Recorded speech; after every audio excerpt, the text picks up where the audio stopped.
किसी बड़े घर में बहने का सपना लेकर ही मानसी बड़ी हुई थी। सुंदर और सुघड़ तो वो थी ही। अच्छे अच्छे घर से उसके लिए रिश्ते आने लगे। एक दिन जब पास शहर के बड़े अच्छे घर से रिश्ता आया तो गुप्ता जी को लगा कि उनकी तलाश पूरी हो गई। लड़के वालों की बस यही डिमांड थी कि बारात की खातिरदारी अच्छे से होनी चाहिए। इतना अच्छा रिश्ता देखकर गुप्ता जी ने उनकी यह मांग सहर्ष स्वीकार कर ली।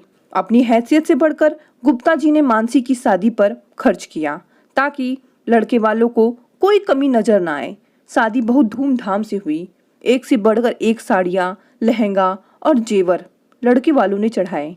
मानसी तो अपने भाग्य पर इतरा रही थी। सभी बहुत खुश थे।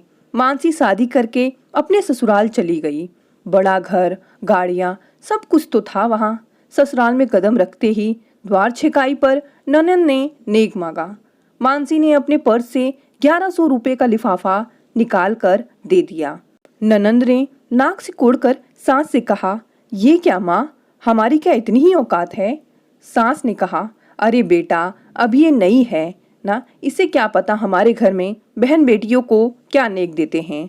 तू आ, मैं अपने लाडो को सोने के झुमके दूंगी। सुबह मानसी नहा धोकर अपने मायके से लाई सुंदर सी साड़ी पहनकर तैयार हो गई।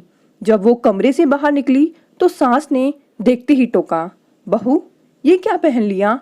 इतने मेहमानों में ये साड़ी अच्छी नहीं लगेगी। जाओ और हमने जो जरी वाली लाल साड़ी दिलाई थी वही पहनकर आओ।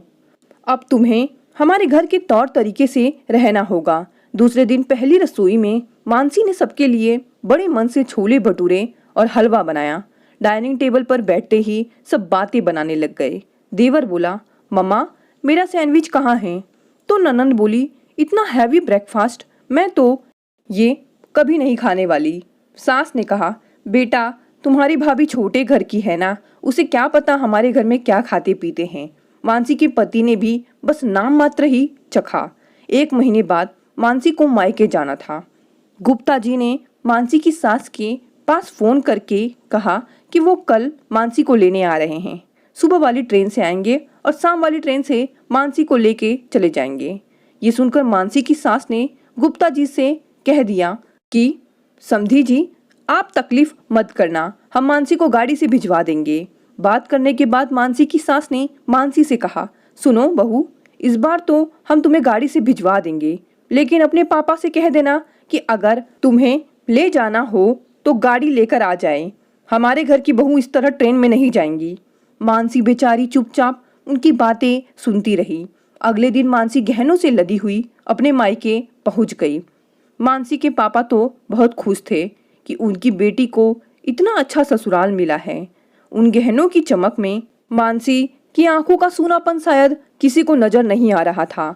छोटी बहन ने भी उसे छेड़ते हुए कहा, वाह दीदी, आपके तो मजे हैं, इतना ठाट बाट।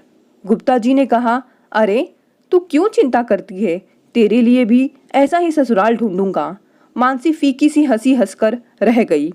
अगले दिन दामाद बाबू मानसी को लेने आ गए। खूब खातिरदारी की। उनकी जाते समय गुप्ता जी ने दामाद से कहा, दामाद बाबू, अगर कोई अच्छा रिश्ता हो तो हमारी छोटी बिटिया के लिए भी बताना। ये सुनकर मानसी ने अपने आंसू छुपाते हुए कहा, पापा, अगर हो सके तो अपनी दूसरी बेटी को बड़े घर में नहीं, बराबरी के घर में ब्याहना, जिससे उसे और उसके परिवार को भी बराबरी का सम्मान मिल सके। मानसी तो अपने ससुराल लौट गई, लेकिन उसकी इस बात ने गुप्ता जी को सोचने पर मजबूर कर दिया कि कहीं उन्होंने बड़े घर में बेटी ब्याह कर कोई गलती तो नहीं कर दी। दोस्तों, आपकी क्या राय है?